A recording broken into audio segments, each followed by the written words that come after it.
Welcome, everybody, back to another episode of the Amateur Experts Podcast, where we are experts on absolutely nothing. Host Landon Oliver here with your co-host Andrew Scott. Jared will not be joining us tonight. He got a long vacation and he's on his way back from Oklahoma. So wish safe travels for him. Hope everything's going well. And he will be back on Friday with us. So week 5's in the books. Holy cow, week 5. What a week, man. And before we even hit record, I literally spent like the last 45 minutes venting to Andrew about the Colts game. Like you're probably not, I'll probably touch on it a little bit just because it pisses me off so much. But outside of that, you want to talk about some monster fantasy weeks from some guys? There were some absolute monster fantasy weeks for some guys. And great games. So many really good games. Unless you're an NFL kicker, it probably wasn't a great week for you. But yeah, I know. Yeah. But besides that, the Chargers Browns game was, I think right now it's probably game of the year. It's got to be up there. Over 1,000 total yards, all those points, just the back and forth. The Lions again, oh my God, poor Lions, man. I wanted to cry with Dan Campbell whenever he was tearing up in the post-game conference. Dude, I loved that. I loved it. Yeah, absolutely. Like there were people on there that were making fun of him, and nobody would. That, man. Yeah, dude, nobody would ever make fun of Dan Campbell to his face because that guy is a mountain of a man, and he would kill you. Look, if you ever had any doubt that it's okay for men to cry, just look at Dan Campbell. That is a man. That guy consumes 2,000 milligrams of caffeine a day. And Lord knows what else. I'm sure there's some other things consumed as well. No doubt. But yeah, that guy's a monster. And to see him and that's how I know the Lions are they made the right hire. It might not be an X's and O's thing, but that's why you have coordinators, because that's a guy that he gives a fuck. And excuse me. Every week his team is going to be ready to fight. And they do they play every week so hard, man. Mm-hmm. They play so hard, and it's just no matter how hard Jared Goff can only do so much. No matter how hard you want to play, that defense, that secondary can only do so much. Oh man, it's so bad. DeAndre Swift, he's doing everything he can. God bless him. He's great. He's great. But yeah, man, you want to talk about some massive fantasy game? Mike Williams, Justin Herbert, game, outside of the kickers. Nobody wanted to win. But it was a fun game though. Obviously, you take the Colts fandom out of it. The Colts Ravens game last night was great.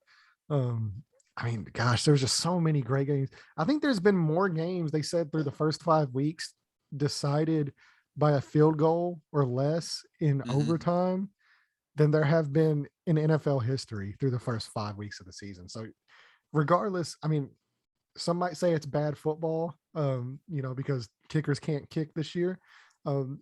But if you look past that, this might be the most parity we've seen in the NFL. There's truly not a outside of maybe one or two teams, including my Super Bowl pick, Buffalo Bills.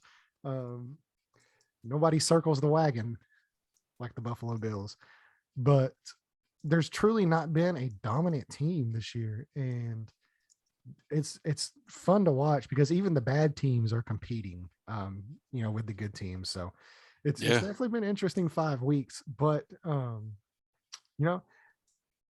we did our own week 5 preview last week. If you listened, you won some money again. Won a little bit on FanDuel, and we won some last night as well because I stacked the Ravens because I knew what was going to happen. So it was a decent week fantasy wise for us. It was a decent week money wise for me personally. I don't know about you. I didn't win any money last night, but I did my my main slate that I put out for the Sunday games. It did cash. It was only like $5 in a $1 tournament, but that Jamar Chase, Joe Burrow stack, along with some other calls, it paid out for me. Right. So and we had a pretty decent week in our Smash or Pass. One massive miss But Yeah. but outside of that, and just to let you know, like I'm going to put it on there, and Andrew can vouch. I didn't I didn't want to pass on. Yeah. I was not on that trade, but it's not like my pick for quarterback smash did well either. So I have no room to talk on any of that. But let's get right into it, man. So we're going to go give you our week 5 review. As you know, we always do our biggest riser through 5 weeks, our biggest faller, and our biggest surprise through 5 weeks.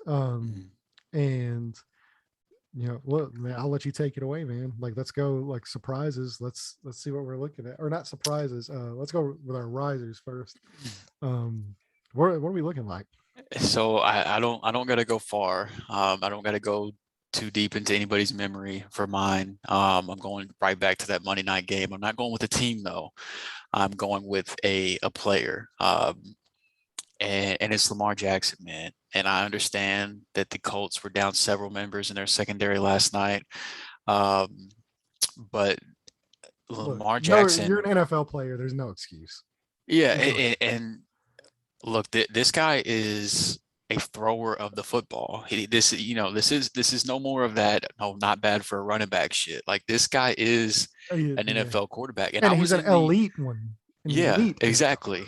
And I've said this on here before, and I'll say it again. Coming into the season, I did still think that there was plenty of room for Lamar Jackson to grow and in terms of being a passer, but which is scary. I've already said it before, and I'll say it again. I had no doubt that the growth was going to happen, because one thing Lamar Jackson is, from everything that I've ever seen or read about him or anything, is he's an extremely hard worker. So I had no doubt that he was going to put in the work to be better, and it is showing up all over the place, not just this week, but several weeks, pretty much every week of the season now.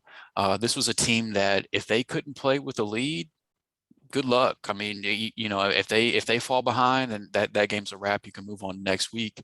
That's not the case anymore, man. If they fall behind, I mean, this past week was the biggest deficit of his career that he's come back from. And it's not the first time this year that he's come back from a deficit to win a game. And I mean, I know it was against a dismantled secondary, but I'm still going to read off the numbers because they're extremely impressive. He had a career high in passing yards, 442 of them, 4 touchdowns, no picks. First quarterback in NFL history to complete 85% of his passes in a 400-yard game. Highest completion percentage in a 40 pass game in NFL history. I already mentioned they overcame the largest deficit of his career. He accounted for like 95% of the total yards or something like that between passing and rushing, like something absurd. I can't remember the exact number. Yeah. You told me earlier this morning he's 5th in the NFL in passing and 8th in rushing. I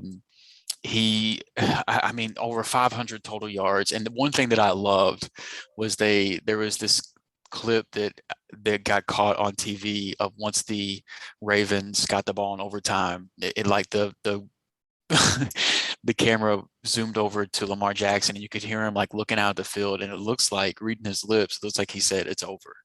Like, and just, I love seeing him play with that kind of confidence, because I mean, it's translating into incredible play on the field as well. It's not like it's false confidence or anything like that. Coincidentally, everybody, all the Colts fans also muttered, "It's over." whatever. I know I personally did. And he has more total yards than 18 NFL teams. 18. That's a lot. I mean, come on, man. Like, with this guy, like last night, he fully, cemented himself, at least through the first 5 weeks, in the MVP conversation. He's right there with Josh Allen, right there with Kyler Murray. And if it's Herbert? Me, Justin Herbert, yeah. But having more total yards than 18 teams, having weeks where you're accounting for 95% of your team's total yards, and having these comeback victories, I mean, for my money, it would be tough, because there's a lot of quarterbacks playing really well, and a quarterback's going to win the award. But part of it could just be recency bias because of the game last night, and then I woke up and watched a lot of it back this morning, so it's really fresh for me. But I think that there is a very fair argument to be made that he should be the front runner for MVP with everything that he's doing for that offense so far. But again, if you want to argue for Josh Allen or Kyler Murray or even Herbert, you're not going to get Josh much of an Allen argument out of me. But Josh Allen's moved into the Vegas favorite I did see that. Yeah. Which, not to brag or anything, but I mean, you might have also had him as your, and I didn't even bring up Tom. I didn't even bring up freaking Tom Brady, who just threw another 5 touchdowns and nobody even talks about it anymore. But he should be in that conversation too. And not a single one of them went to damn Chris Godwin. Ain't that something?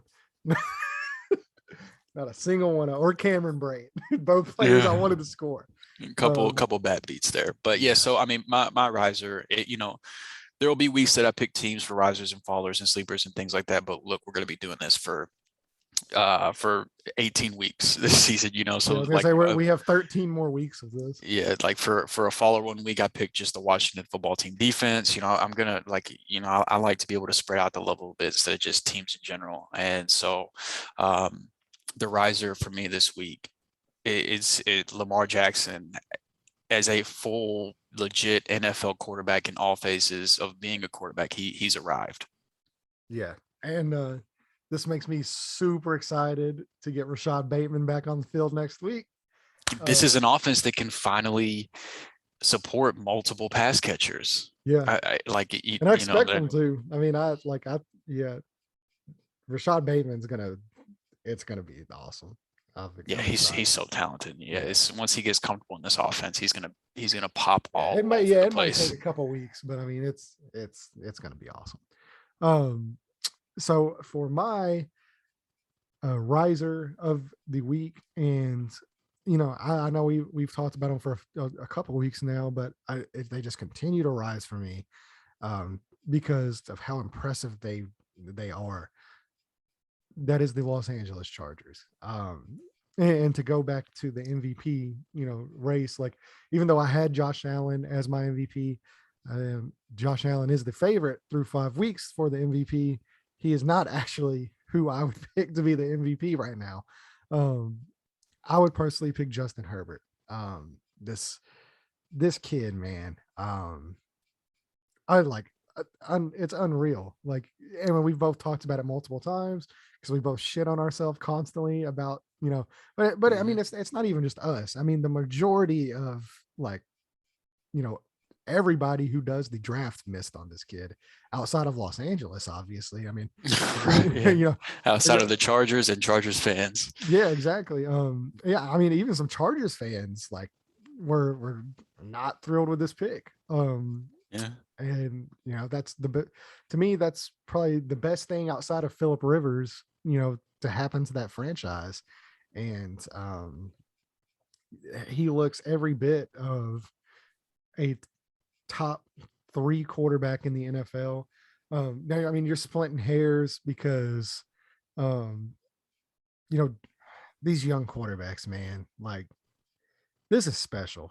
This is so, and I know, and to avoid getting on a soapbox because we know the offense and the roles are skewed towards offenses extremely heavily. I mean, how many questionable roughing the passer calls did we get yesterday? Not yesterday, but Sunday. Right. Yeah, I mean, you can't go low, you can't go high, you can't land on them, you can't push them, and these guys are pretty much untouchable. And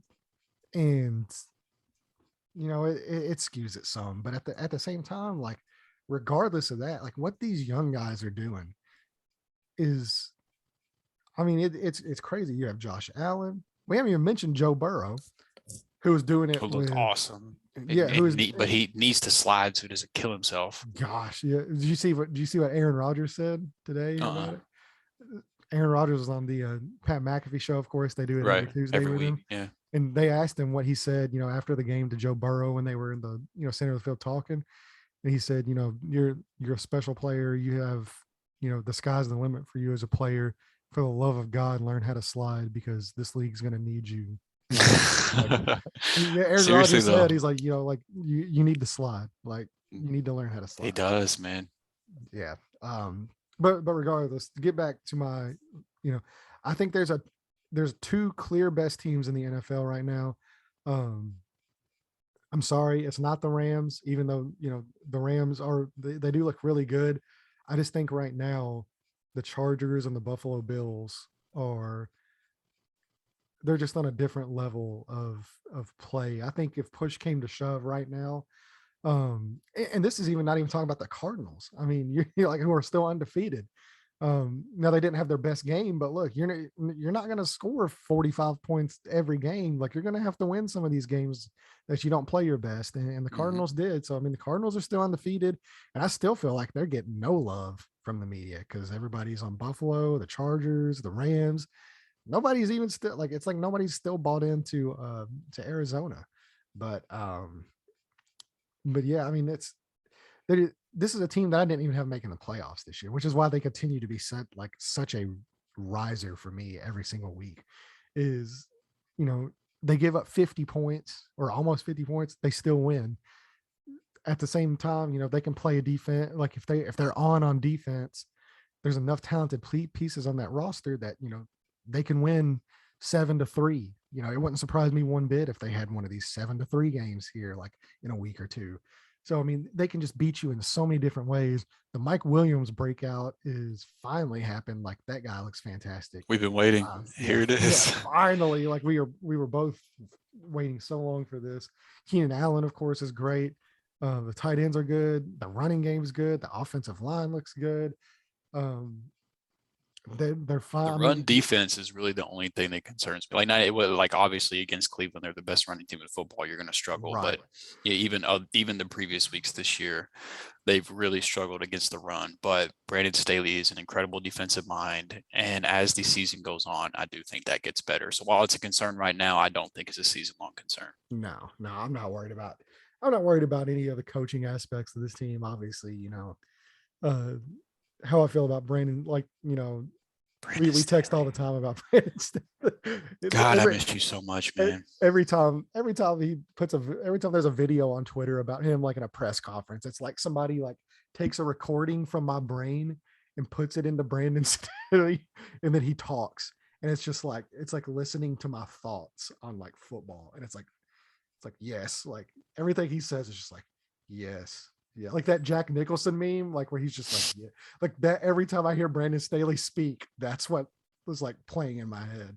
And even not just him speaking, man, just watching his decisions on the field with with the fourth downs, and just like they're going full analytics with it in terms of, when they should punt, when they should go for it. Like they're going to win until the rest of the league catches up. They're going to win games purely off of his decision making, even if they make mistakes, even if the team isn't as good as the other team across the field. If he keeps making the smart decisions he's making and other coaches keep sticking with good old-fashioned football, they'll win games just off of that until the rest of the league finally catches up. So I'm not trying to steal your smash, but I also really love Brandon Staley, so I could talk about him all day. I miss the shit out of him. Yeah, so I definitely have the Chargers as my riser, and I think they've firmly supplanted, some of the other teams that I had even just a week or two ago, into that top 3 teams in football, and to go from a team that I thought they were a year away. I thought what they're doing now, I thought that would be next year, but hey, better early than late. So, I mean, hey, it's looking good. It might look for a bad take for me, but at the same time, it is what it is. I'm excited. I wish they had fans to enjoy this team. I feel so bad for that team because they get no support. They should have stayed in San Diego. Yeah, absolutely. They have no business moving to LA. So yeah, it's exciting. So that'll take care of our risers. Now let's get into our fallers. So I did they are who we thought they were segment for the risers, I think a couple weeks ago now, maybe it was last week, I can't remember, but I wanted to wait until I saw who you, and then we weren't sure if Jared was going to be able to join us or not. I had as a faller before I did this for the fallers because I didn't want to steal multiple falling teams for this segment, but they're all on the table, so I'm going to use it. This is the They Are Who We Thought They Were Fallers Edition, featuring the Oakland Raiders, the Carolina Panthers, and the Denver Broncos. Now they're not in Oakland. Las Vegas Raiders. Oh, yeah, whatever. The Raiders that still suck. So, and this isn't even to get, the obvious John Gruden news and all that, but I'm obviously losing your head coach in the middle of the season isn't really going to help, or maybe it will in this case. It probably can't get any worse than that. He's doing pretty well.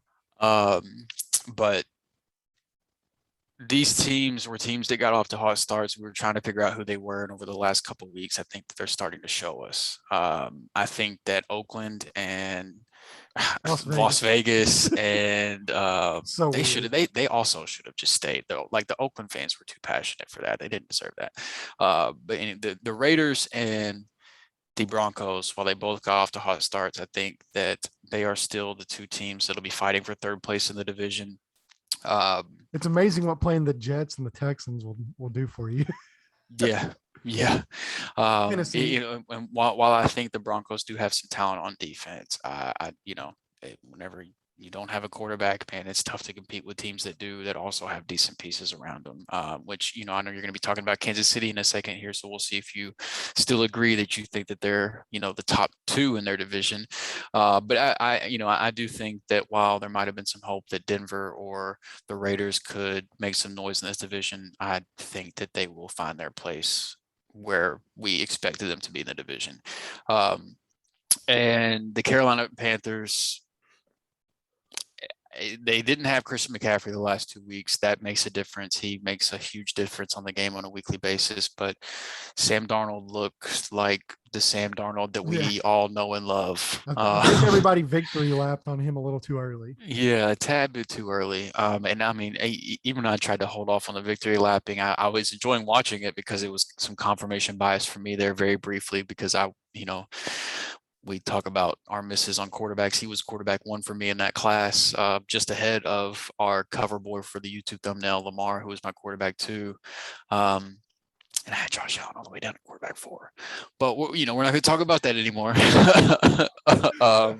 So, I enjoyed the Sam Darnold experience, at least personally for a little bit, but even I didn't expect it to last. And it came crashing down to earth this week. And I don't know who is going to be the second best team in the NFC South. It's very clearly Tampa's division. Nobody mistook it to be anybody else's, but I have different feelings about New Orleans and Atlanta and Carolina every single week. So I've given up on caring about who finishes second in that division, because I don't think any team is going to be good enough for it to matter in terms of playoffs or anything like that. So those three teams, while they got off to good starts, and some people got really excited about them, and we even spent some time talking about them over the last few weeks on this show as well. I think similar to the good teams that started off rough that have bounced back now, like Buffalo in week one and the Packers in week one, and a couple of teams like that. These teams that we expected to be bad, that look good, that now seem to be bad again, they are who we thought they were. So that group of teams is my faller for week 5. Yeah. Yeah, for sure. And my next two picks actually kind of ties in to both of yours to an extent. The surprise, well, I'll get into that. It's more so of a situation than it is an actual team, just because I'm surprised by the situation. But yeah, for me, it's the Kansas City Chiefs. I think now by default, with the Gruden news and Denver coming back to earth, I think they definitely end up as the second best team. I don't think there was ever a doubt that they were better than those teams, but I think now you're getting to the point to where, we're 5 weeks in, and this is an every week thing. At this point, you have things that aren't just one-off things. They start to become a trend, and they start to cement themselves as like, okay, well, this is a thing now. Like, and it's more so the Kansas City defense. They are, I think, by far right now, like statistically, the worst defense in the league. I think they might have one of the worst defenses in NFL history right now, if I'm not mistaken by the numbers. And you can tell it's affecting the entire team to an extent that Mahomes, you see him more rushed. He's definitely like he's pressing more for sure. They're looking to hit that big play, and whenever that big play is not there, which granted, whenever you have Tyreek Hill and Travis Kelce, that big play is there more often than not. But whenever you take those, Travis Kelce, he's getting older. Teams have kind of been able to limit him to an extent, a little bit this season as opposed to previous seasons. And Tyreek Hill was definitely limited this week. He's been limited a couple of times because he just gets so much attention. They don't have that next guy to step up, especially now with the Clyde Edwards-Helaire injury, and he wasn't playing good even before the injury. He's had a couple good, last couple of weeks, which to me it was more fool's gold than it was him actually breaking through. But now he's hurt, lands on IR today. The offensive line, while the interior still looks good, the tackles have struggled a little bit. Orlando Brown, which we mentioned it before, he struggled in pass protection in Baltimore, and they trade him to Kansas City. Now he's in a full-time role where he's going to protect the passer. He struggled some in that role. And Mahomes, he's just not comfortable because once that big play is not there, granted, he uses his legs a lot more this year than he has in previous years. I think he's running the football a little bit more, and that just shows you how great he is. The fact that that's even an option in his wheelhouse with how great of a thrower he is. But this is what I was afraid of, because now they've got these big contracts in Kansas City that's going to start eating into your cap. And one, like signing some of these guys, signing guys in free agency is going to be a pipe dream now to even make that work. But outside of that, re-signing some of these other key guys, your Chris Jones, who is re-signed, they've got their pieces locked in. But outside of that, the last couple drafts have not hit for Kansas City at all. And it's showing because you're not able to get these big pieces in free agency. Mahomes isn't on this rookie contract anymore. You're paying Travis Kelce, you're paying Tyreek Hill, you're paying Orlando Brown, you're paying Chris Jones, you're paying Tyrann Mathieu. Most of your cap's going to 5 or 6 guys. And now, whenever one or two of those 5 or 6 guys doesn't show up, especially on the defensive side, Chris Jones was out this week, and Josh Allen was able to do whatever he wanted. And which granted, Josh Allen does that against most defenses. That's not surprising at all. But Kansas City, they've also had a really tough schedule too. I will say that for them. The schedule will lighten back up, especially now that they get the Raiders and the Broncos. They still got to play them 2 times, but we know how tricky division games are. You never know with those. But at the same time, I mean, this is a team that everybody thought was a lock to make the Super Bowl again for, 3 years in a row, 4 years in the AFC Championship. I don't think they're a lock. I don't think they're the favorites. I don't think they're even in the same class right now that Buffalo and Los Angeles is.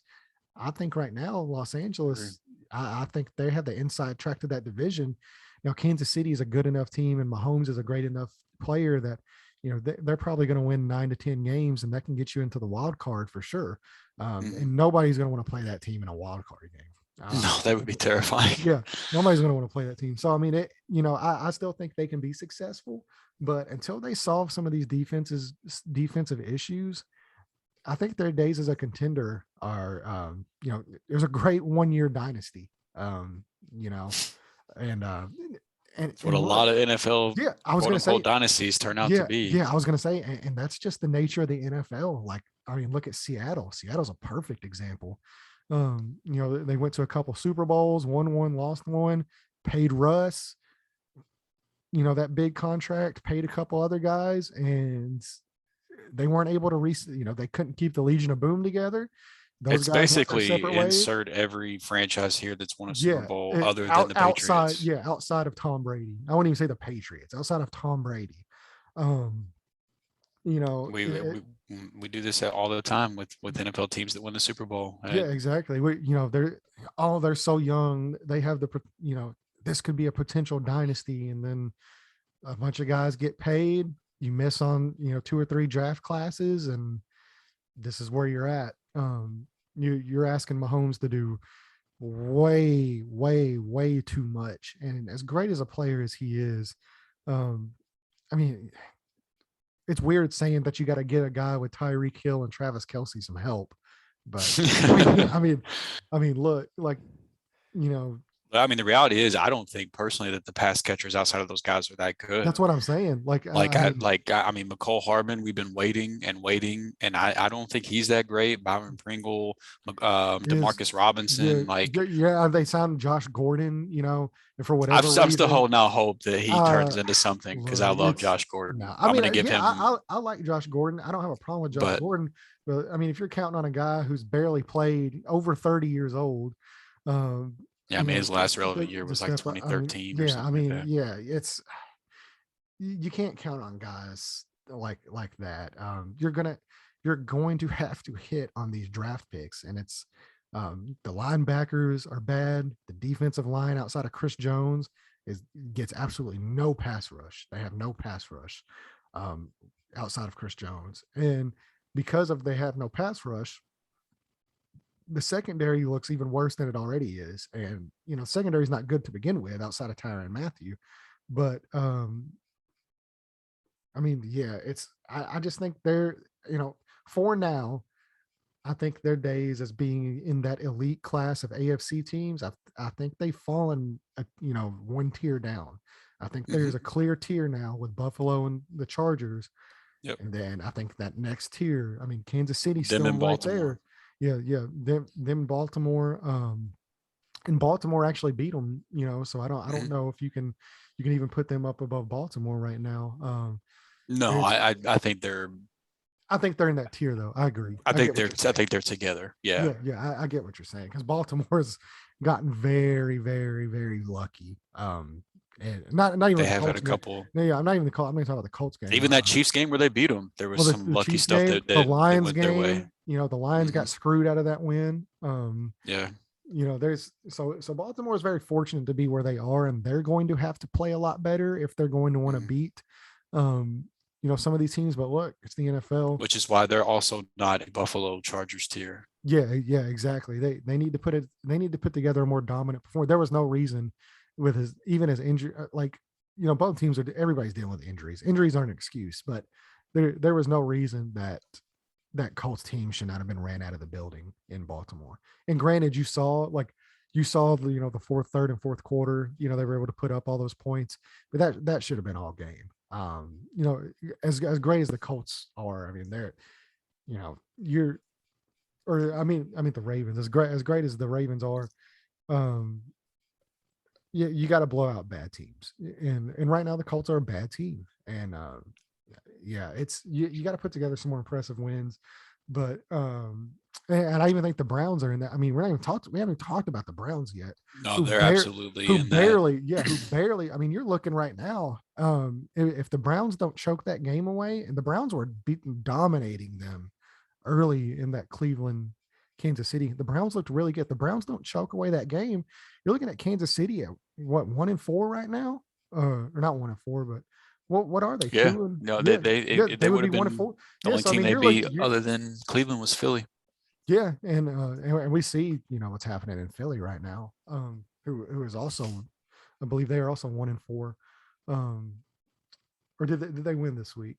They barely came back and beat Carolina this week. Yeah, okay. They shouldn't have won that game, but Carolina, Sam Darnold did his best New York Jets Sam Darnold impression and let. Yeah, I saw the numbers, but I didn't watch that game. I haven't got around to all the games just because I've, normally Tuesdays are the day that I do film study on a lot of the games that I didn't get to watch. Just do yourself a favor and don't watch that one. And yeah. Unfortunately, I'll probably have to subject myself to it. But yeah, after the game last night, I needed to take a 24-hour cleanse of football. I couldn't watch any more football. But yeah, just to get to my point, the Kansas City Chiefs are my fallers. I think they've fallen out of that top tier. And until that defense gets better, I don't think they're going to the Super Bowl again this year. I don't even think they'll make the AFC Championship game. It's going to be tough to even win their division. And welcome to the NFL. Not for long. Right. And so, I mean, I do agree that they've fallen out of that top tier. I would have the Bills and the Chargers, just like you. And then I would have them in that next grouping with Baltimore and Cleveland. Probably just those three teams off the top of my head, but probably be in the next tier down. And I do think the Chargers should be considered the favorite to win that division now, especially since they've already beaten the Chiefs once and just have looked as like a more impressive overall football team. So I do agree with that. And I think it'll be interesting to see, if you watch the Sunday night game, you heard the Sunday night crew pointed out a couple of different times how teams have really started to play two deep safeties against Kansas City's offense, just taking away the big play, making them put together. There's three guys on Tyreek Hill. Every time you right. You got a guy at the line of scrimmage, you got a guy at the second level, and then you have a guy that rotates over on top of that. Travis Kelce's getting bumped off the line of scrimmage every single snap. He's getting beat up.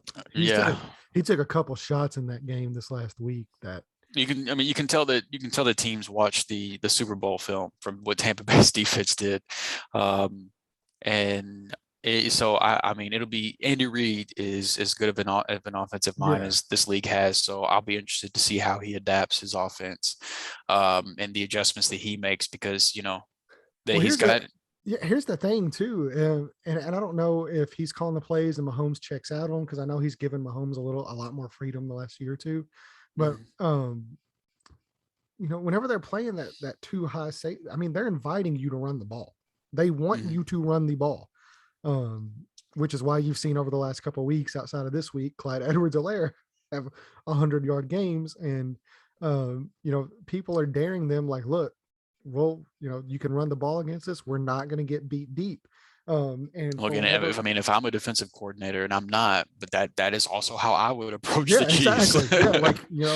Have fun with Darrell Williams, and I know there's some Marlon Mack trade rumors that went on today. That would be really interesting because I love Marlon Mack. But I mean, he's clearly not the same back he was with the Achilles injury, but I still think he'd be a good back for them with Edwards-Helaire on IR for sure. But yeah, I mean, it's been interesting to see the fact that, the last couple of weeks they did kind of adjust and they ran the ball more, but then this week they had to throw the ball to keep up because their defense, I mean, you can't afford to run the ball whenever you're letting touchdowns, on every play. It's and Buffalo just clearly, I mean, and this was in Kansas City. They went into Kansas City, which is notoriously a tough place to play. And not only did they beat the Chiefs, they dominated them like in every aspect of football. Yeah. It was a complete domination. And I think it just firmly, the Bills, man, like outside of, which they didn't even play their starters mostly in the preseason. I think that Steelers game was more of like a preseason game to them. Just kind of getting their feet wet, back into the season, because after that, Jesus, man, like even with that competition. Well, I mean, even with that game, they still have like one of the top 5 best point differentials in NFL history to start a season. Even with that loss in that grouping, their point difference happens when you hold a couple teams to 0 points. Right. Yeah. I think back-to-back teams, right? Didn't they have back-to-back shutouts? I think there was. I don't know if it was back-to-back. It might have been. I don't know. But that team's legit. But yeah. So I do think that I'm on board with your call on Kansas City completely, and it's time to the schedule softens up for them, and which I think that's something to point out that you did, but it's also something to back up your concern, because the teams they're losing to are probably teams they're going to be seeing in the playoffs. Exactly. Assuming they make them. So they're about to start beating some teams that they're supposed to beat. And not only the next that, few but weeks, they're losing to these teams. I believe I think Baltimore was in Kansas City. The Buffalo Bills was in Kansas City. If they keep playing the way they're not going to face these teams in Kansas City. It's not going to be a home game. And if you're getting bullied, if they keep playing the way they are. Yeah, and if you're getting bullied this bad at home, just wait until you're going into because Buffalo fans remember last year. They do not want to go to Buffalo in the cold and see that team That and place is that going to be fan base. rocking in the Yeah. playoffs. Yeah. I mean, they're some of the best fans regardless, and now you add the Chiefs in Buffalo after last season, like, what happened in that championship game. I mean, yeah, that's not a place I would want the Chiefs. If I'm a Chiefs fan, that's the last place I would want to go into. So Yeah. you're gonna have to pick it up. Luckily, like Andrew said earlier, still got 13 weeks. So I mean, and a lot can happen. This season is by far not even close to being over. No. So now we will get into our surprises. So for me, it's the Pittsburgh Steelers, and this is a team that I have been mostly low on for the season. And honestly, I picked the whole team as a surprise, but the biggest surprise to me was the offensive line and what that team was able to do in the run game. Najee Harris actually had some holes to run through this week. He actually had some space to run. He didn't have to have 19 targets to have a solid day of production. And I mean, if this team can run the ball and take some pressure off Big Ben, they're going to be a lot better than what I expected them to be. Now, this isn't a riser saying this is a team that I picked to finish outside of the playoffs that I think now makes the playoffs. But this is a team that at the start of the season, I had them out of the playoffs. And as of about last week, I felt like that they were even worse than I thought they would be at the beginning of the season. Like they were a team that, I had just missing the playoffs at the beginning of the season. And then from like by the time week 4 was over, I was like, man, pack it up. Big Ben's washed. And which granted he still might be, but he looked better this week. He completed a couple good deep passes. He didn't look as washed as he has as the couple of the other weeks. This is me saying that I think that they're back in that category with the defense that they have, even though their secondary, I do think their secondary isn't, I think they're at least at the corner spot. The safeties are fine, but at the corner spot is still concerning to me. But other than that, the defense is really solid. And if the offensive line can gel and can give Najee running room and can take some pressure off Big Ben, who while he might not have the physical tools, he's still a very experienced and smart quarterback that has weapons at his disposal. I do think this is a team that if some things break their way, maybe they do land, they get the 7th seed in the playoffs or something like that. So this was a team that I had kind of left for dead just as early as last week, that watching that game, especially considering how highly I think of the Broncos defense, watching that game, I came away very impressed. And so I think that they do deserve a little bit of love for what they did this week and the bounce back they had. So while I'm not saying, while it's not not like a riser, they did surprise me. So, therefore my surprise team of the week was the Pittsburgh Steelers. Yeah. Okay. Now that gets me into my surprise. And look, I'm coming in hot. This is probably gonna piss some people off. But you know what? Like, I'm fine with that. If you know me, I don't really care about the opinion of other people. Doesn't bother me that much. Outside of the few people that I actually care about, it is what it is. And that is actually the Tampa Bay Buccaneers, but not because of a team reason. It was actually because of today they announced that John Gruden was getting removed from the Tampa Bay Ring of Honor and all that because of the email situation. And we do want to state on this, and especially me personally, because I'm going to be the one making this point. I do not agree with what John Gruden said. I don't agree with it. I think it's awful. Nobody should speak like that about other people. Everybody should have respect for others. That being said, he did resign. I thought that was the correct move. But look, you're going back 10 years, and we all know why this is happening. This because it's the Daniel Snyder Washington situation.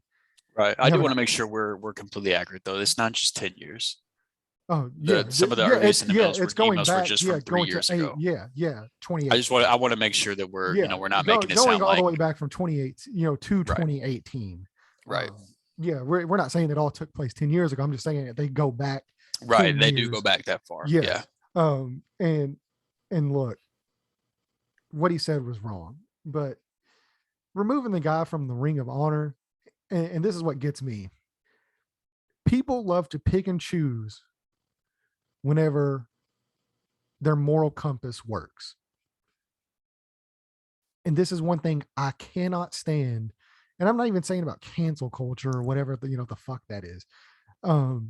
This is one thing I can't stand about this day and age is people's moral compass only works when it works for them. So John Gruden comes out, the emails come out, bad situation. It is what it is. He resigns. So already the guy's paid.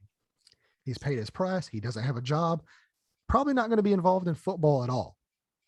But to go back 20 plus years and remove his accomplishments off of some fucking emails. He didn't kill somebody. He didn't hurt he probably hurt somebody's feelings, but look. He might have killed somebody. Yeah, I guess you do never know. But this is what gets me. I'm just saying mentally too, hearing somebody talk about people like that. If you're one of those people, he was degrading, suicide's a real thing. Yeah, but he wasn't putting it out there towards a person. He wasn't saying like, oh, this guy, he was putting it out there toward Michael Sam. What he was putting it out there, he was putting it out there towards Roger Goodell, and I'm sure a lot of people would probably agree with. No, we don't agree with what he's saying, but I mean, no. at the same time, but this is so this ultimately brings me to my point here. And let me pull this up. So the Tampa Bay Buccaneers, they take him off of the Ring of Honor because of the emails. Meanwhile, they have a guy suiting up, caught 2 touchdowns from him last year, or not last year, but last week, suiting up again this Sunday, just in the last 2 years, threatening a reporter for writing a critical article, tossing furniture out of a window, nearly hitting a toddler, driving 100 miles per hour in the suburbs, domestic incidents that were streamed live on Instagram, sued by a doctor for unpaid medical fees, allegations of sexual misconduct, which led to said victim getting intimidating text messages, a sexual assault allegation, and a no contest plea to felony burglary with battery. That's a guy you have suiting up for you this weekend. You're removing a guy's history over some emails. You have a guy suiting up for you this weekend, and that's just in the last couple of years. This is what I'm saying. If you're gonna pull this shit, if you're gonna go back, you're gonna erase out, oh, he did, he said this, and then you're gonna have that guy suiting up for you in just a few days. What are we doing here? What are we doing here? Because all that does is fall on deaf ears. I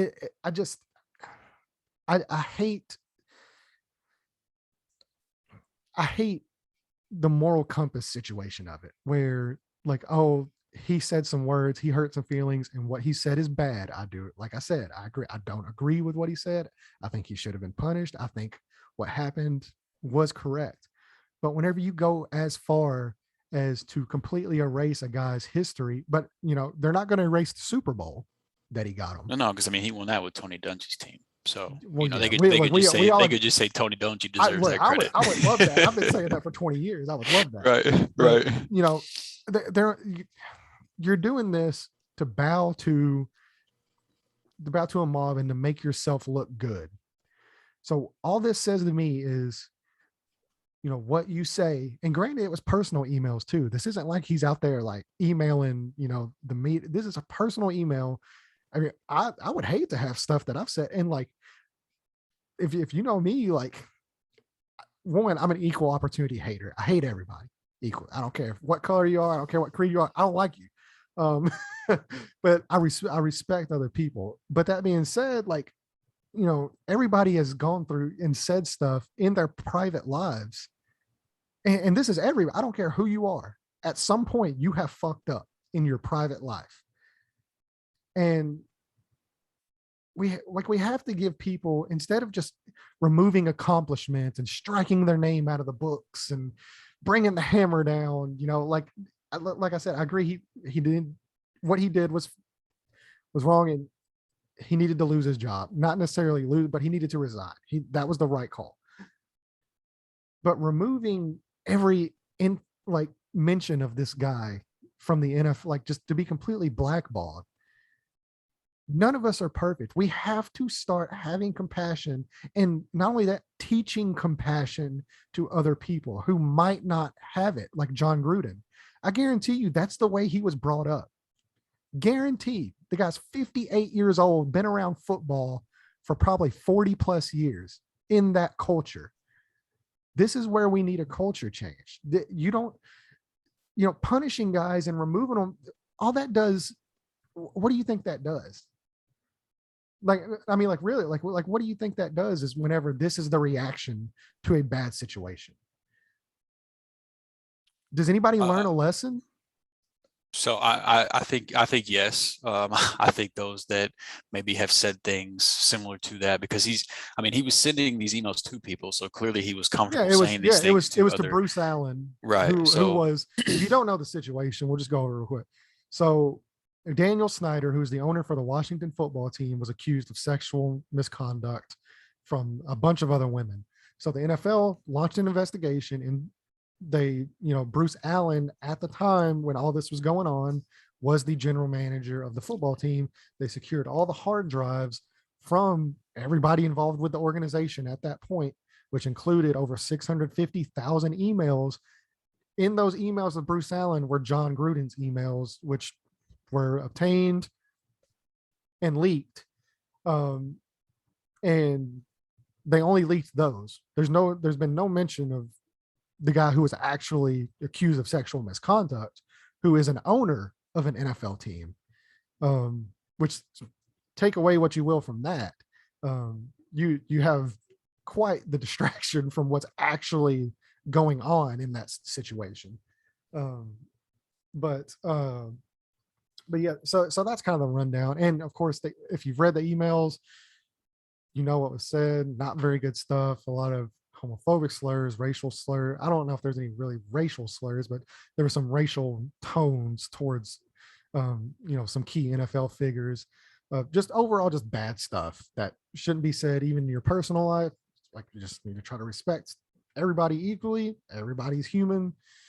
But that also being said, everybody is human. Everybody makes mistakes. And granted, this was a mistake for a long. It was clearly a mistake for a long period of time, because this is the way he thought, and it needs to be taught. But taking away all the accomplishments and striking his name, I don't think sends the right message.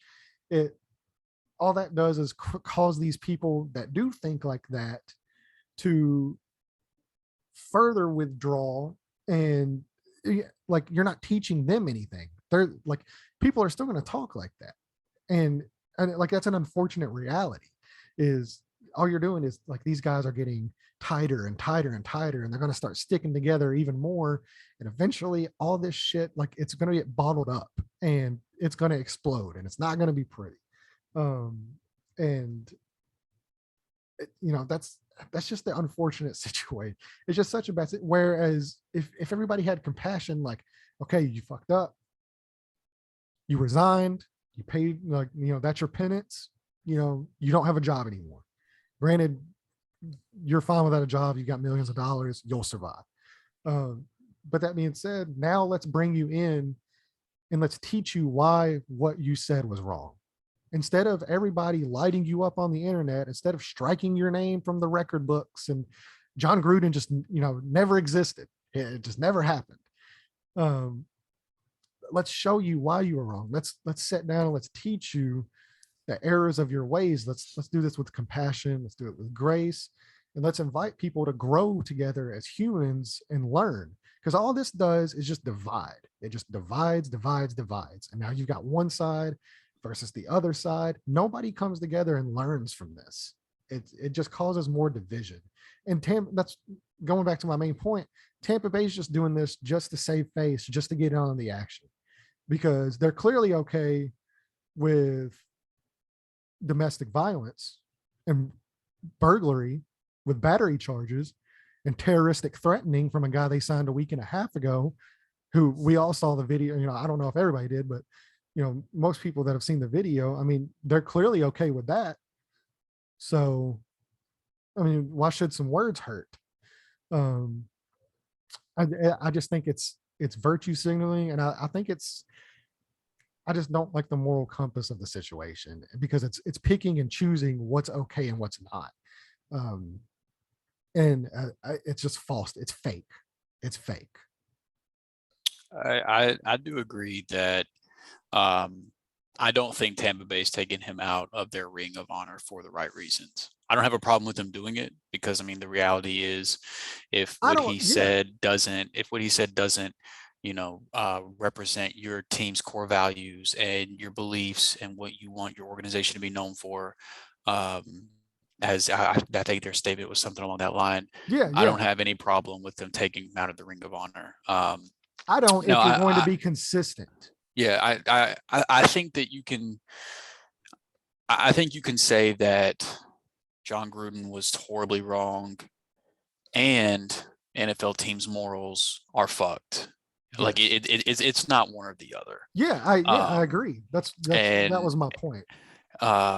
So this kind of caught me off guard, to be honest with you, because whenever I saw the Buccaneers as your surprise team, I had no idea. Like we didn't prep this before the show. Exactly. We told each other who our teams were, but we didn't tell each other why or I wanted an authentic conversation that's not scripted, that is raw and is real, because this is a very touchy subject. This is a very raw scenario, and I think this is a great chance to have an honest discussion on the matter, instead of some copy pasted statement that we make on the show where we do not condemn the actions of no, this is a conversation that needs to be had. And it's just that the way Tampa Bay has handled that situation today, it really rubbed me the wrong way. And I do agree with you. I don't have an issue with them doing it if they're making a blanket statement for their organization. With them saying our organization does not believe in these values, we do not believe in what he says. All you're telling me, if Antonio Brown suits up this weekend, if Richard Sherman suits up this weekend, you're telling me that while you don't agree with racial slurs, you do agree with hitting women. You do agree with threatening your in-laws. You do agree with robbery. And that's what pissed me off about the situation. Yeah. And I agree that part is wrong. And that NFL teams have operated like that for a long time. 4 years. And that's what I always found so funny about the people protesting the NFL, because of people taking a knee during the national anthem, which is also another thing that Gruden was cited in his emails complaining about. And there was people that, even in my personal family, man, people that were protesting the NFL who had been watching it for years. Whenever there were women beaters and drunk drivers and murderers in the NFL, they watched it every Sunday. It didn't matter at all. But when somebody took a knee, and then all of a sudden they can't watch the NFL ever again. That's the line. That's the line you don't cross. So that I think in the same sense, I think that is it's ass backwards, and things get politicized really quickly. But we're bringing politics into this at all. No, this has nothing to do with fucking politics. Hate politics. Yeah, exactly. This is not a left versus right. This isn't, like that stays separate from anything we do. This is more of a moral discussion. So my thing, I had a lot of problems with it, man. And I had no problem with him resigning. That was the right thing to do. I have no problem with the Buccaneers taking him out of the Ring of Honor.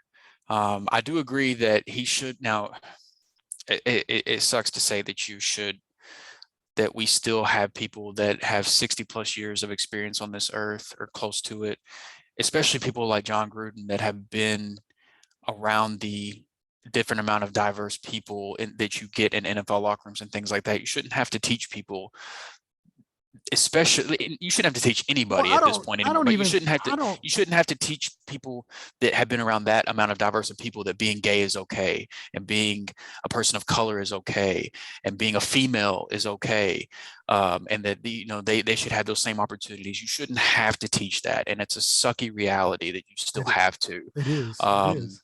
It's and really sad. So that was kind of my thing, was the move had to happen, because I mean, they just had a guy that came out as gay on the Raiders this year. Like how do you think Carl Nassib is feeling today, knowing his coach that he's been working with has been throwing around homophobic slurs in his spare time, and you've been sharing a locker room with that guy, you've been getting coached by that guy.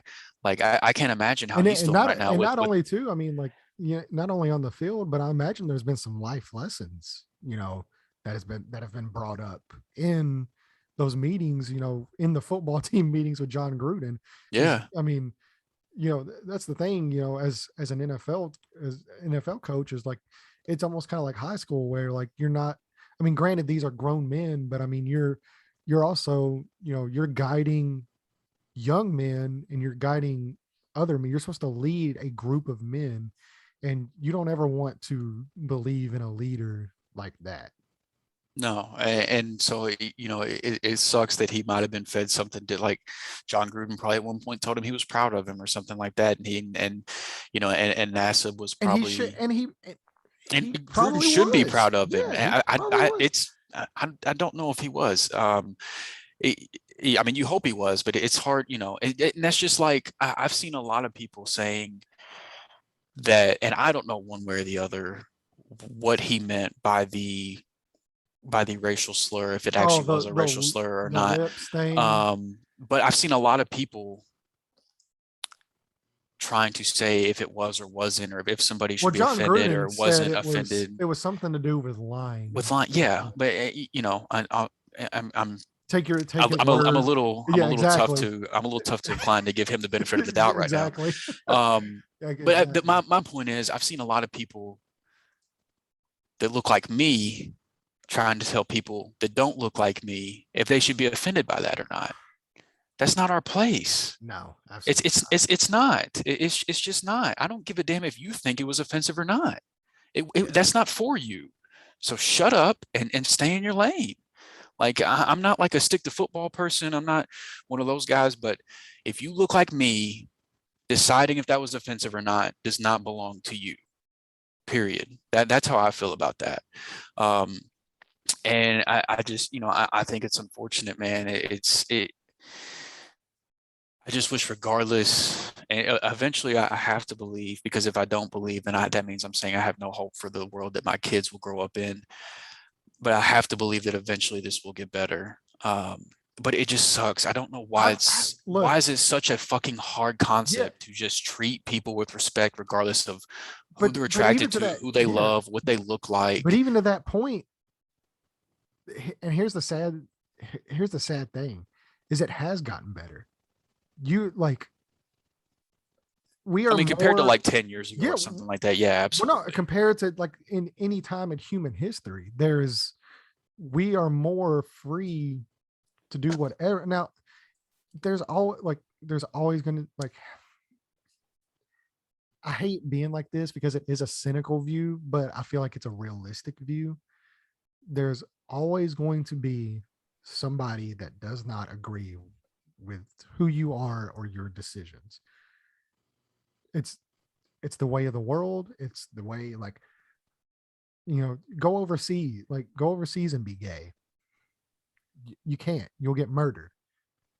But here in America, and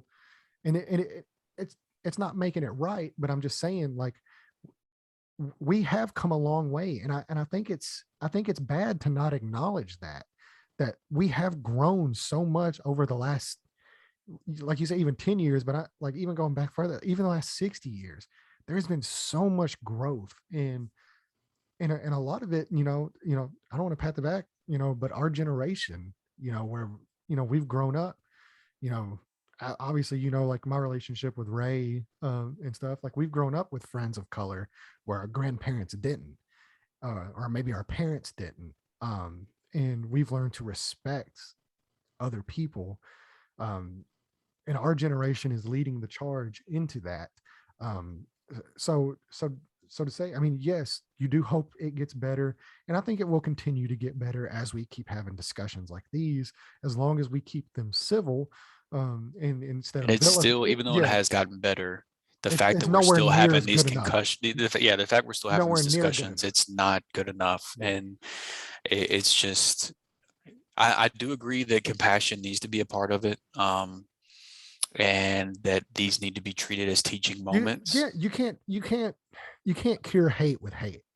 But You can't. I think he should have been, let's call it what he was fired. Let's call it what it is. Right. I know he resigned, but Resign. he was fired. Let's just call it what it is. Let's stop, let's stop bullshitting. He was fired, which should have been done. Agreed. If teams want to cut ties with him because of that, should have been done. That does not mean that we should just put him on a stake and burn him. He should still be taught why this is such a big deal and why teams are wanting to completely take his name off the record books. And, I mean, hopefully somebody's already doing that. We don't know what's happening behind the scenes, just like we didn't know that all this stuff was happening behind the scenes in the first place. We don't know. And that's the key. Like, is you never know what's happening behind the scenes. So, but that's why this is such a big deal, is because if he was comfortable saying this in his personal emails, that probably means that there was people in his personal space that he was comfortable talking about this. Like, while me and you are having conversations like this, he was probably having conversations like he was having in his emails in person with somebody. And you don't know if that person behind you is trying to decide if they want to come out the closet or not. You don't know if that person behind you if that young pass rusher in your meeting room is, walking don't by know. you in your office. Something you could say, and it sucks to know this, but it's a reality. Yeah. Somebody could overhear you saying something about them that you don't even know reflects who they are, and they could turn around and go home and end their life because of hearing how poorly you talked about the person that they are inside, that they're scared to let the world know that they are. And the internet is the worst place. Yeah. It's just as bad, worse, because people talk so loosely on the internet because you can hide behind screen names and things like that. It's just we have improved, but it's tough to even acknowledge that whenever we still, in my opinion, I'm not going to compare us to other countries. I don't care what they're doing. I want that to get better too. I want it to be better across the world. I think it's not just an American issue. I think it's a world issue. Yeah, but like just because America is a better place to live than so and so doesn't mean I'm about to be complacent on. And I don't think you. I'm not saying that you are. Yeah. No, I'm not saying that you are either. Complacent. I know. But that doesn't mean that I'm going to victory lap or be complacent about the progress that's been made, because the reality is it's just not enough. No, I don't think it's victory lapping to acknowledge. No, yeah, I'm not saying it shouldn't. I'm not saying that we shouldn't. I think that's where a lot of people be happy that progress has been made. I think that's where a lot of people get in trouble with it is, and this is where social media is really bad too. And this is where depression rates, I'm not even gonna get into like all that kind of stuff, but like everybody's always so focused on the negative that like we don't realize the positive. Like nobody ever talks about how far we've come as a country in the last 60 years, where,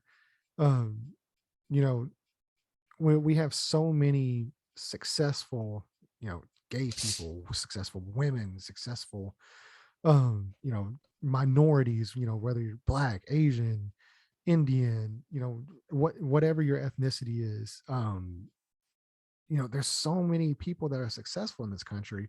Whereas you go back 100 years ago, and in 100 years is no time. That's literally a blink of an eye. And we've come that far. And I think a lot of people, they're still so caught up on the awful injustices of today that they want to get caught in this woe is me cycle. And, like, oh, like the world sucks. This sucks. Everybody's, like, no, like we're growing as a country, and that's a good thing. It's a good thing. Now, that's not meaning you should get complacent. That doesn't mean that you should, not recognize that there's still a lot more work to do. But you know, I think saying that, you know, I hate it when I hear this or I see it typed. It's just like things are worse than they've ever been. I can't stand that statement. Yeah, I can't no, stand that's that statement. definitely not true. This is the best time in modern, not even modern. This is the best time in human history to be alive. There's wealth. Granted that it's not distributed evenly, but there's more wealth. You know, if you have AC in your house, if you have food in your fridge, you're you are more rich than 70% of the world just off those two things alone. Like there's so many things that we can count our blessings for how far we've come. Medicine is more advanced than it's ever been. You know, there's, you know, my grandma, my great grandmother 20 years ago had hip surgery, left a huge scar down her side. And it was very intensive. Like it was just an awful situation. My grandmother had hip surgery a few months ago. It literally left a scar that big for hip surgery. It was outpatient therapy. My great grandmother spent 2 weeks in the hospital relearning how to walk. My grandmother was out of the hospital in 6 hours. We are living in a time where everything is so readily available. Information is so readily available. Connections are so readily available. It can be good. It can be bad. There's negative, there's positive. That being said, this is such a wonderful time to be alive. And whenever people get so caught up in the negative, and this is going off of like my original point, which was the Tampa Bay, like the moral compass situation of it, where they're okay with doing this with Gruden. Meanwhile, they got these guys suiting up for them on Sundays. It just falls on like it's faked to me. Like what they're doing with all that, it's a bad situation. But yeah, I mean, like we've come so far as humans. And we should never be satisfied. Nobody should ever be satisfied, even in your personal lives. You should never be satisfied with where you're at. But that doesn't mean it's not okay to stop and smell the roses and look at how far we've come and appreciate life and appreciate, you know, that I have two successful African American friends, with a very successful gay friend, with a successful fiance, with a successful white friend sitting on this podcast with me, with his successful wife. You know, like it's okay for everybody to be successful now. And if you go back even 100 years, that's not the case. And it's okay for you to like everybody on the internet. It's okay. Like everything does not have to be so gloom and doom all the time. Try having compassion for others. Try to be happy in life. And I promise you, things will change much faster than if you try to like cancel people. And you know, I hate using that word because it's that got that negative connotation of like the politics thing. And this isn't a politics thing, but you know, there's an old saying, and this is where I'll end this conversation. There's an old saying that it's a lot easier to catch flies with honey than it is with vinegar. And I think that applies in more than just one way in life. And I think this is a perfect situation. It's a lot easier to show somebody the errors of their ways with compassion and grace than it is with hateful messages and death threats and, you know, all these other negative things, because all that's going to do is just confirm their biases, and they're not going to learn like that. But to get to my back to the podcast. So I mean, I do think it's important to, you know, to stop and smell the flowers and to enjoy how far we come. I just think it's, unfortunately, there's still a lot of people that the flowers still don't smell quite as good for them as they do for you and I. You know, and you know, it's still tough to do that, knowing that. Now, I agree with everything you said about how far we have come, and it is a positive, and that should be a good thing. And we are a lot better off than every other country in the world to live in. But there's still there's still a lot wrong that needs to be fixed. And while you don't want to focus on the negative, hopefully focusing on the negative and trying to turn that into more positive will lead to being able to focus on the positive more. Yeah, I agree, man. It's just an unfortunate situation. Yeah, but that is. Hopefully this is it might not stretch past the sports world, but hopefully for at least people in the sports world, this is an eye-opening situation. This is a teaching moment for those who needed it, and maybe this is just another step in the right direction. Yeah, and hopefully, hope so. Hopefully, it teaches people to watch what you type and watch what you say about other people, and it will come to light eventually. Yep, everything that happens in the darkness eventually comes to light. So that's just where. I'm sorry that it took that kind of a turn. If you're listening to this, all 2 or 3 people, right. You're always welcome to hop in the comments and let us know your viewpoints as well. But yeah, that's just where I wanted to take it, because just that aspect of them saying our organization does not agree with this, which is true. You shouldn't agree with that. But then still rolling out these type of guys on Sunday, it falls on. It perfectly sums up what the NFL's been doing for years. Exactly. And also too, the whole situation with the Dan Snyder thing, they're not going to release the emails that they found about the sexual assault stuff. And there's been, he was fined, and, a fine to a billionaire is. Well, look, that is a perfect summarization of the NFL. The power. It's the power of money. It's you want to be the one that's writing the checks, not cashing them. Yep. That's what it comes down to. If you're writing the checks, you're going to come out a lot better than the person that's cashing them. And John Gruden was cashing them. Guys over in Washington were writing them, and you're not going to hear shit about what happened with those guys. So this is America. Yeah. Is that a Childish Gambino song? Yeah, that was a Gambino reference. Yeah, love that guy. And if you haven't listened to Dave Chappelle's newest stand-up on Netflix, it's dude. It's like everything he says. It's so timely that whenever stuff playing out in front of our eyes, crazy. The baby. He's like, y'all gonna cancel the baby over the homophobic slurs, but he murdered a guy. He murdered. John Gruden made what was perceived as a racial slur. He apologized. Everybody was ready to move on. And then the NFL was like, oh, that wasn't enough. All right, well, let's hit the gays. Yeah, exactly. And now you don't got a job. Yeah. Like, go listen to Dave Chappelle, man. Yeah, you can say what you want about the minorities and black people, but you come for the alphabet people, you done fucked up. That's go listen to Dave Chappelle. I mean, it's so insane. The timing of all that is just, it's crazy. It's insane, man.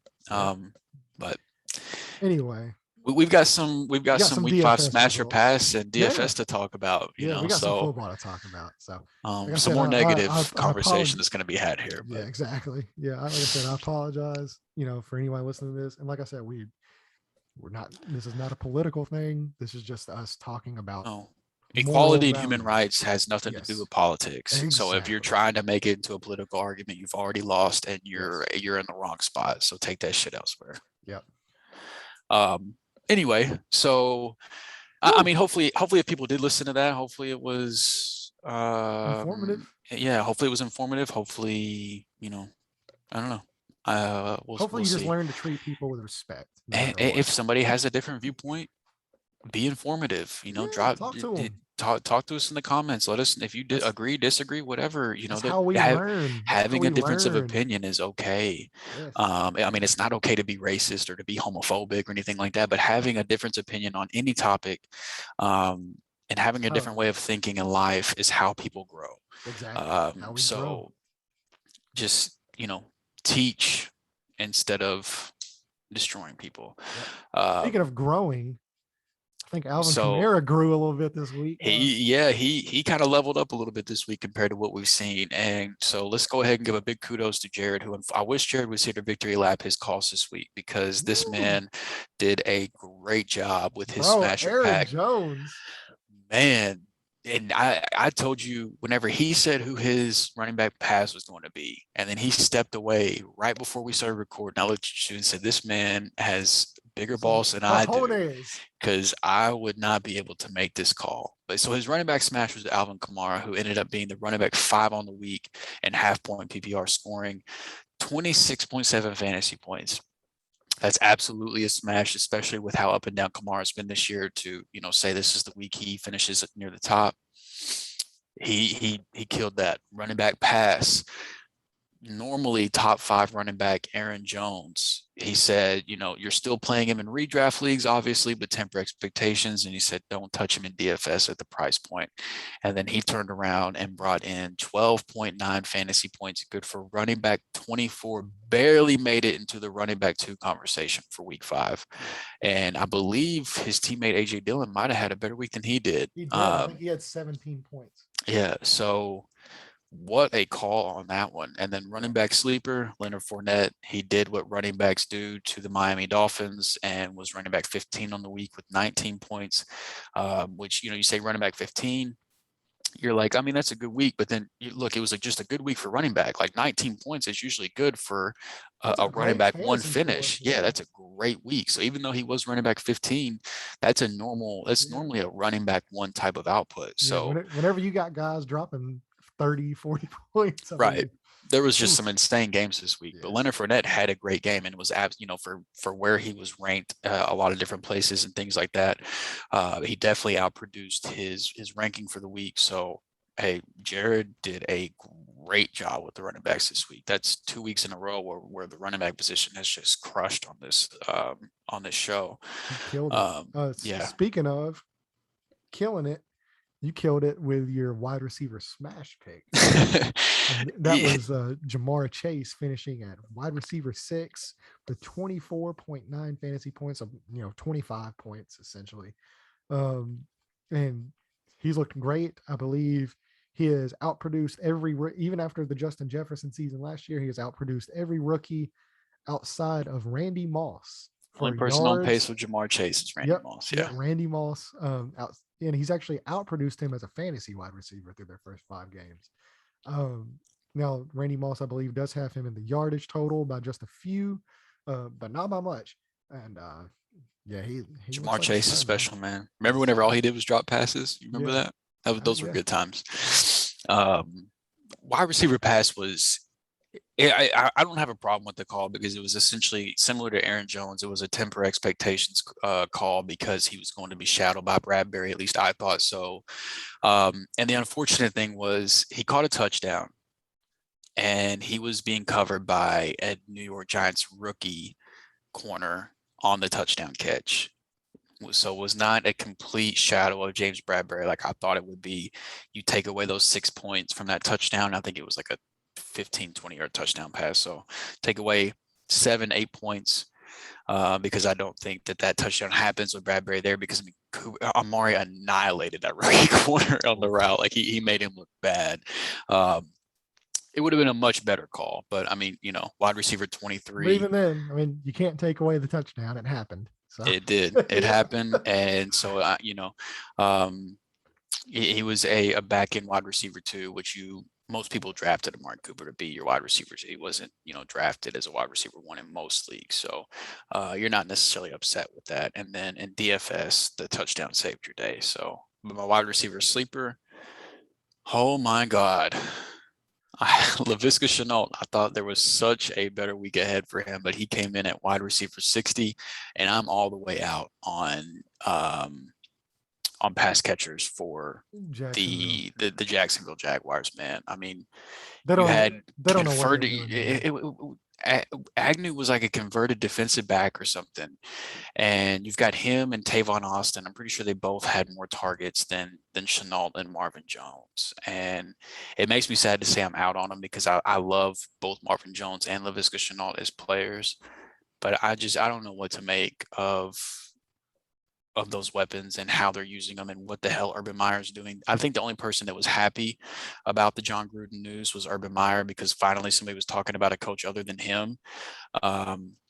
And Urban Meyer had a good week. So this will be the last time you hear me discuss, unless it's in a negative fashion. This will be the last time you hear me discuss Jacksonville wide receivers. I'm just, after this week, I thought Shenault had something coming with the matchup and his talent and the fact that Chark was out, and instead they just bumped up Tavon Austin's route. So I don't know what the hell to do with them anymore. So I'm Hopefully out. He learns his lesson and he comes to practice with an orange top on, so he gets more usage. Right. Yeah. So I know you handle tight ends, so I'll let you. Tight ends.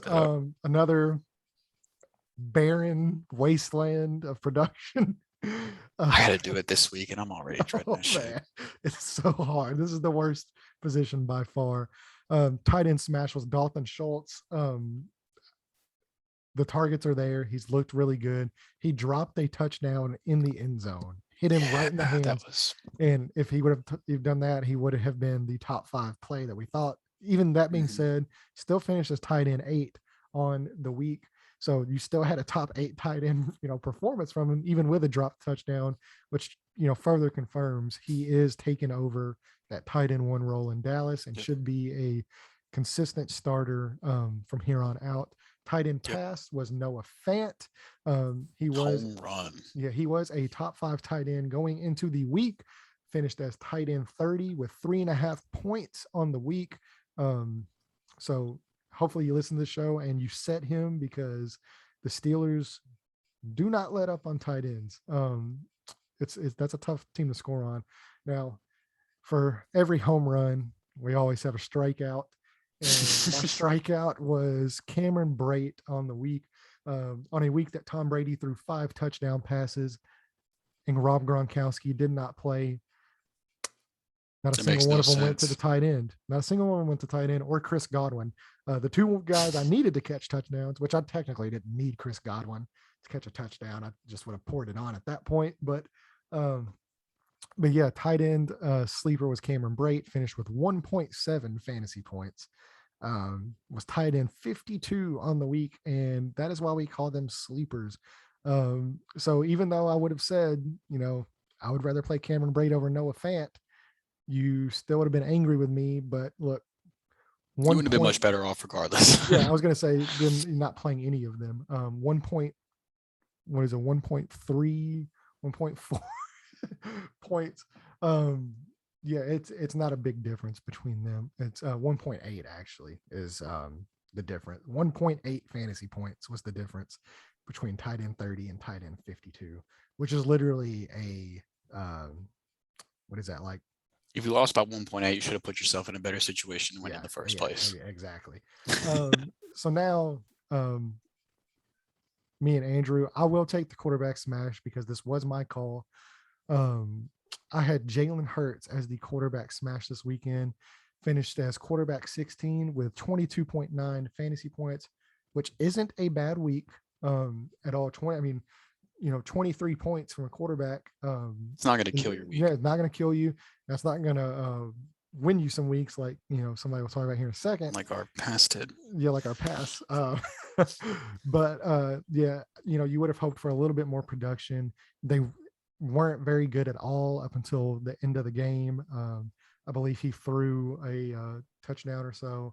Now it's going to get even worse because Dallas Goedert was placed on the COVID list. Mm-hmm. So Jalen Hurts is going to have an uphill battle, but luckily you still have the rushing floor with him. So right. I still wouldn't bench him, but it's going to be a little bit tougher throwing the ball over the next week or so. So yeah, quarterback 16, definitely not a smash. And it didn't kill your week if you took our advice and played him, though. It didn't kill your week to play him either. So. Now, if you played him over the quarterback pass, oh boy, that did kill your week. Yeah, that probably did kill your week. I'll take this one because I co-signed it much more than you did. So yeah, I did not sign this at all. I did not want this, just for the record. Yeah, prior to the show, we were trying to pick our pass, and we were debating between a few different guys, and Herbert was brought up. And Landon took the quarterback smash. I went hard for the quarterback sleeper, and I co-signed. I'm not gonna just leave him out on an island because no, that's all. I mean, look, he got a his due quarterback on the running pass. backs. So look, That's fair, but I did say I was also good with having him as our quarterback pass. So I'm not going to pretend like I didn't say that just because it looks really bad now. Look, even though I didn't agree with it, but we win as a team, we lose as a team. Right. So, exactly. yeah. Yeah. We're all in this together. And I should have fought harder. right. Yeah. You should have done a better job to save us from ourselves. Now look, I did not expect Cleveland's defense to look like that. And I'm sure that's probably was Jared's same thinking as well. They were coming off a week where they held Kirk. Look, Kirk Cousins is not Justin Herbert. I'm not trying to say that. Don't hear what I'm not saying. But he is a good quarterback who was going to have to pass the ball because they didn't have Dalvin Cook, or Dalvin Cook was limited that week. I can't remember which one, but Dalvin Cook was a non-factor the week they played Cleveland. Rather, I can't remember if he was out or if he was just limited. And they held the Vikings to 7 points and made Kirk Cousins look like a not very good quarterback. And so while I'm, a guy of Justin Herbert's talent with the weapons he has, he's capable of being, a back end QB1 on any week. And that's kind of where he was being ranked.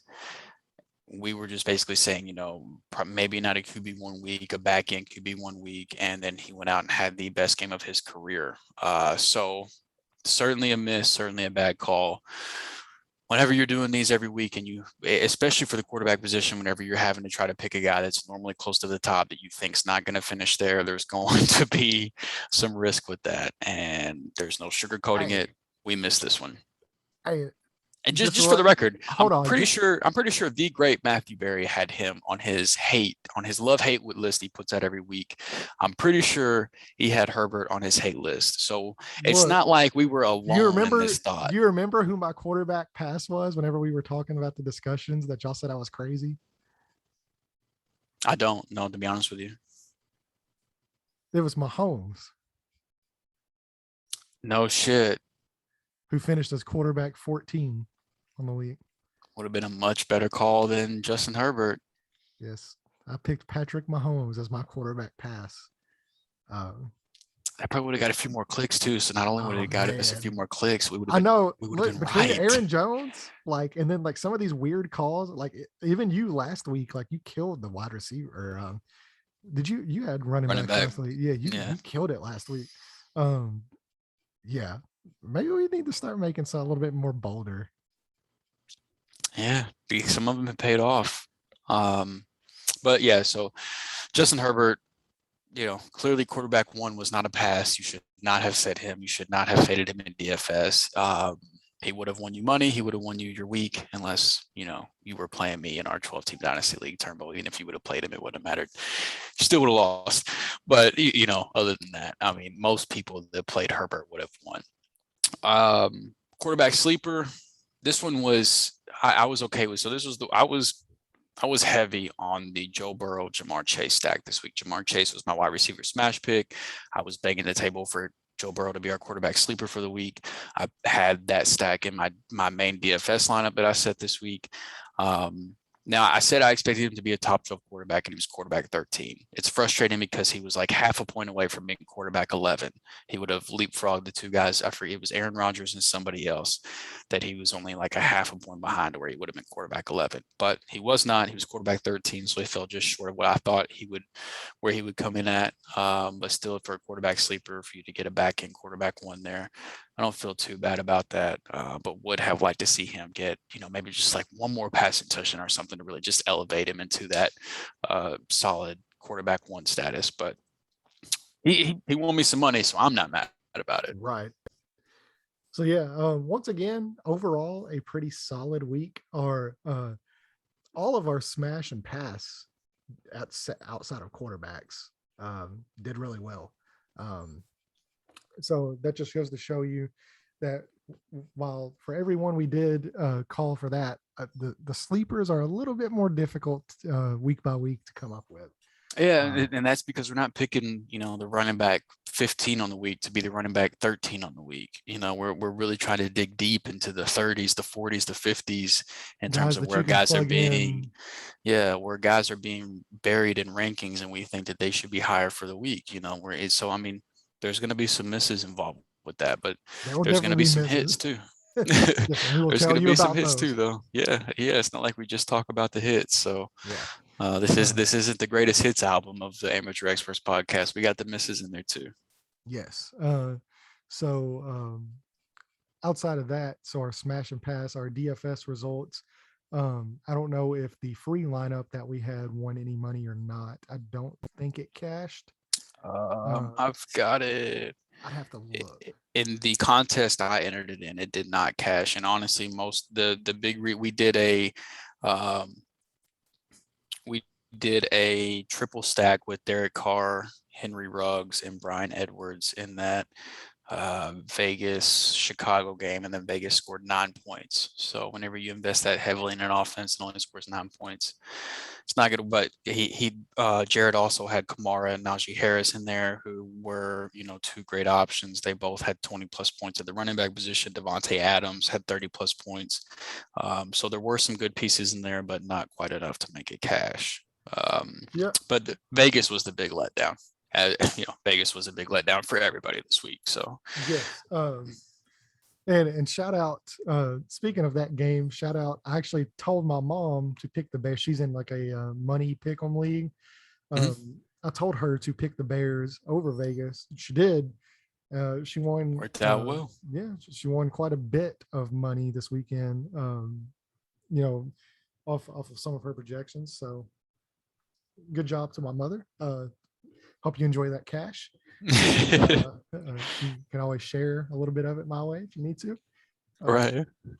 But it's been an interesting week for sure. That's one thing about the NFL is there's literally never a dull moment. It does not matter if it's, it doesn't matter if it's racial slurs and homophobic slurs from coaches, or 50-point to 47-point games, or overtime victories and kickers missing kicks. Hopefully a lot grinding more upon college co-eds. It's there's literally never a dull moment. So hopefully in the future we have a lot more 40-point games, big fantasy days, and a lot less racial slurs and coaches grinding up on women and stuff like that. I would like to see that pendulum swing toward the quality football side of things, hopefully in the future. Sure.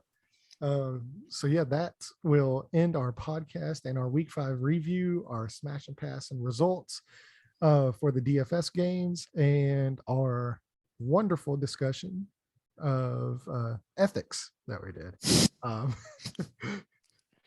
Your words, you no points, and may God have mercy ethics on your soul. That's what every time I hear the word ethics, I think of that immediately.